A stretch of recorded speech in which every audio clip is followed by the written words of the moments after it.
So I want to talk briefly about a project that we've been working on called the Adirondack Futures Project, Jim and I.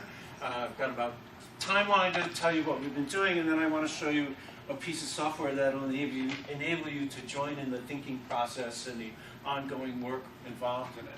Started in the spring of 11, and it's still ongoing. The important thing to know here is we come to this with background as consultants, as strategy consultants. And we worked in industries that were highly uncertain. So for example, in the 90s, most of our clients, a lot of them, were facing the internet. What's the internet going to do to our business? So we had clients, big clients in the information technology industry like Intel and Sun and Nokia all over the world, and their customers like Merck and ABN AMRO in Holland and Barclays in London. And the question they all had, nobody knew what the answer was going to be. No one had a clue. And that didn't mean they didn't have strong opinions. Sound like the Adirondacks? So after we sold that, we took some time off and we found ourselves reading this book, The Great Experiment in Conservation. Some of you know the authors. And it sounded to us a lot like our corporate clients. There were all these people who had very strong opinions about how this thing had turned out, and it easily formed into a set of draft scenarios. We went and talked to one of the authors, Ross Whaley, and he was involved in putting together the agenda for the 2011 Common Ground Alliance meeting. So we went there and we pitched these scenarios to that group. We asked the group, there were about 120 people there, we asked, would you come to work through 2-day workshops? Really hard workshops, not just fun and drinking.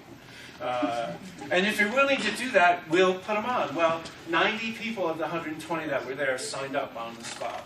So we got busy. We had 5 2-day workshops and then 8 half-day workshops that everybody can take 2 days all over the park and in New York City to play around with these ideas. It was not decision-making. This is not an official project or an official report.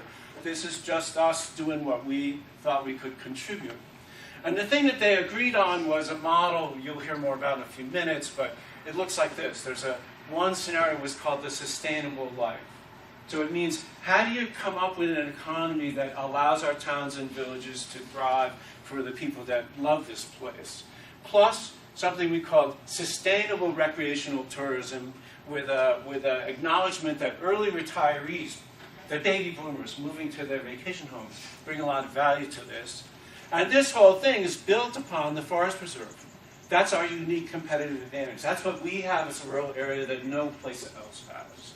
So that's what they agreed upon as an idea. We presented this from the workshops. We presented this at Common Ground Alliance 2012, and 93% of the people there, of then 220 people, thought this was either strongly agreed or agreed with this set of ideas. Pretty amazing. For the Adirondacks, to get that kind of agreement on any set of ideas. So we were pleased. There have been a lot of implementation tracks since then. There's a sustainability plan that ANCA has put together. We're doing some work on an amendments to address this issue of can you bury wires and cables under roads in the forest preserve. Currently you can't. You heard about the investment fund. You heard about broadband. We're doing some work on using this set of ideas in schools as part of the Common Core curriculum to make it an object of discussion in the schools. And we've been developing a software monitoring tool. So in our corporate work, one of the things we learned about doing this kind of thing was that doing the scenarios is fun. It's engaging, it's interesting, and they're compelling, logical arguments about how the world should be. And that's all very nice, and sometimes people make big decisions based on that. But what really happens is 3 years later, when you can say, well, you know, we like this set of ideas, but what's really happening is this. When you could see that, when you could see the real world mapped against these hypothetical scenarios, then stuff really began to happen. So we used to do this with paper on conference room walls, and now there's a piece of software we want to show you. This is a word cloud from the last Common Ground Alliance meeting. Notice the words. You know, connections, communication, preservation, partnerships, progress. It's a really different park than it was a few years ago. So with that, I'm going to give you this pointer.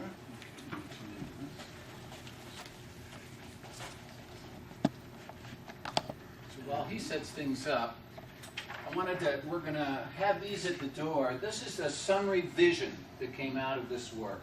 This tells the kind of conclusions that it all came to, with all the jargon of the scenarios kind of dropped out of it. So if you want to take one of these, you can find out a little bit more about the content of all this.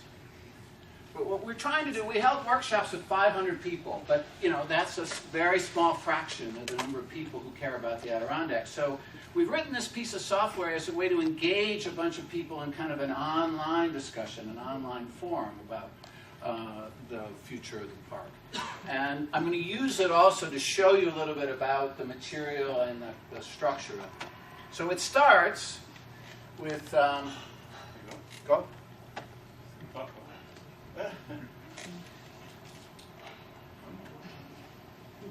There we go. Okay, it starts with these things called end states. And we define 6 different end states for the future of the Adirondack Park. End state is something that describes what it looks like 25 years from now, but it doesn't tell you how you got there. They served as a way to kind of tee up a debate. So for example, the first one. They're the points of view. Yeah, the first one is the wild park. Well, this one says, the park exists to create a unique experience of wilderness, to give you a place where the human hand is kind of removed. An old growth look at the forest. Yeah. That's one set of ideas. But then this other set of ideas says, no, it's a usable park.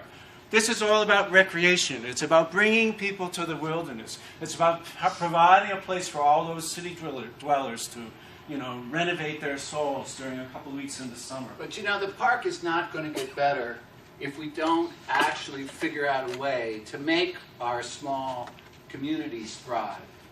For the forest is an amazing symbol of renewal. It's something that was cut over and kind of abandoned, and look what we have now.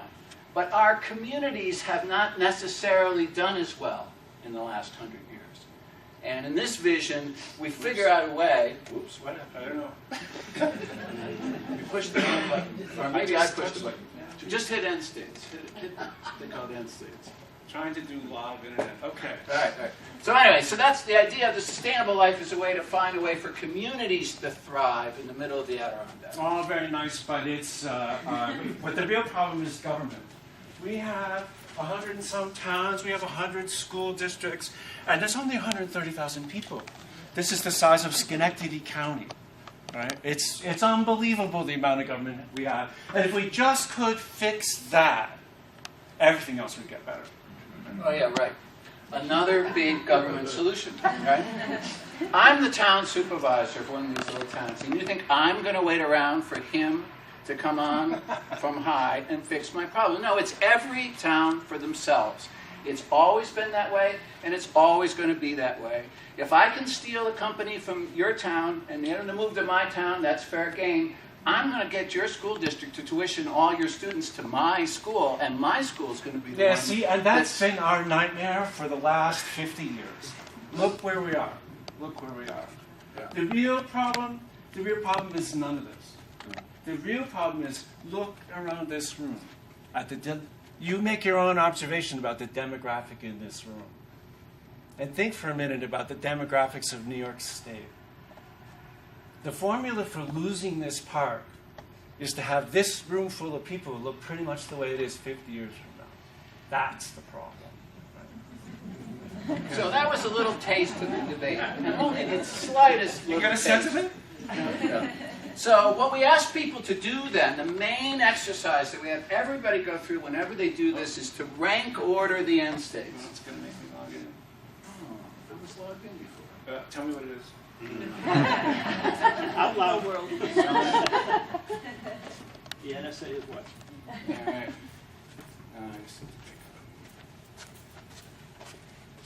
Too bad.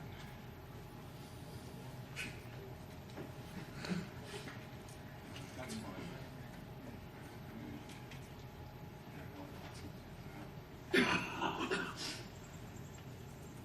Sorry about this. Somebody logged me out. I was all set up.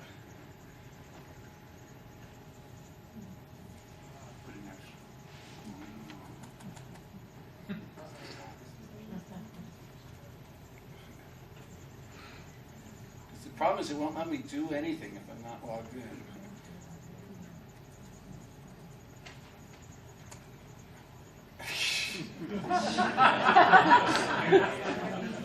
Haven't you all experienced this before? It doesn't, of course, know that every single thing I'm typing in is false.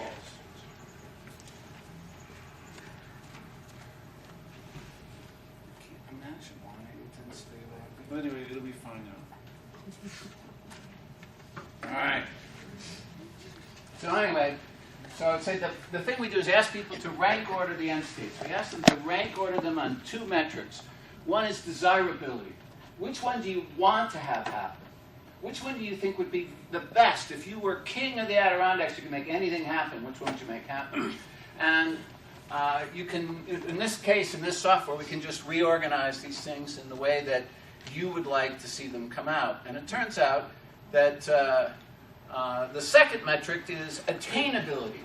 Which one do you think we can actually make happen? And in the normal course of things, in the work we did for 15 years with this methodology, with corporations all around the world, we never got the result that we got here in the Adirondacks. Because what happened is we had an extremely strong favoring of C, the sustainable life is the most desirable. And it turns out that the sustainable life scenario was viewed as the most attainable. This never happens. The one that they think they want is the one they think they can do. It was amazing, and it's a great place to start. I don't think they're right. I actually think it's much harder to make the sustainable life scenario happen than many people's expectations. I think we can make the usable park scenario happen much easier than we can. But together, the combination of the usable park, the sustainable life, all based on the wild forest preserve, actually seems to work for everybody. So if you look at an end state is actually quite complicated, detailed thing. So the second thing that we do then is we take an end state and we ask you what must happen between today and 25 years from now if that end state's going to come about. We ask the secondary question, what must you prevent from happening if you want the world to turn out this way?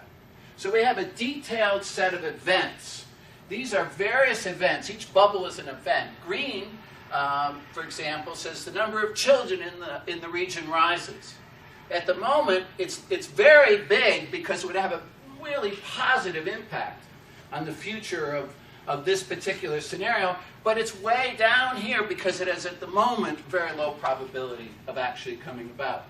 So you can look at all of these things. There's about 130 events, and they map out differently for all the different scenarios. So here's an example of an event. The event that Jim McKenna and a bunch of other people have actually made happen. This was in the deck 2.5 years ago. He actually went and made this event happen. He actually created a park-wide recreation strategy. So at the moment, it's given a 75% chance of likelihood from the data from the workshops. See? So, but now I'd give it a 98% chance of success. All right? What you do is you ask, which scenarios does this event impact, either positively or negatively? And in each of these, you can give your opinion in all of this. In addition, we amass evidence, try to get news stories, things that tell us whether these things are happening or not. So you can, you can add your own piece of evidence that. So this is where you can play with it. Right. So then, if you look at events, are organized into categories, and we have lots of categories. And in agriculture, for example, if you look at this one, agritourism is a fast-growing segment of the economy. Well, in fact, we got Asgard Farm and Daisy Meadow offering stay vacations on farms as a piece of evidence. And there's lots of good things happening in agriculture. And so the basic idea here is that you can explore this complicated set of ideas about the future of the park. You can look at you know, if you care about economic development, for example. In fact, the very first event here, ADK Investment Forum. This has been in the deck for 2.5 years, but somebody like Lee Keats actually trying to make this event happen. And at the moment, you know, I don't know. I think I'd give it, it's like, well, it looks like 55%. I'd give it better than 55% at this moment. So I think what I'd like to encourage you to do is to, if you want to learn more about the ADK Futures project, is to go to adkfutures.net. There's two sites, one's .org and one's .net. This is the .net one. This is .net. .org, adkfutures.org is our blog and the full history of all the workshops, the reports, all kinds of stuff, talks to the APA and the Common Ground. Okay. All right? And I think with that, we'll stop and answer any questions.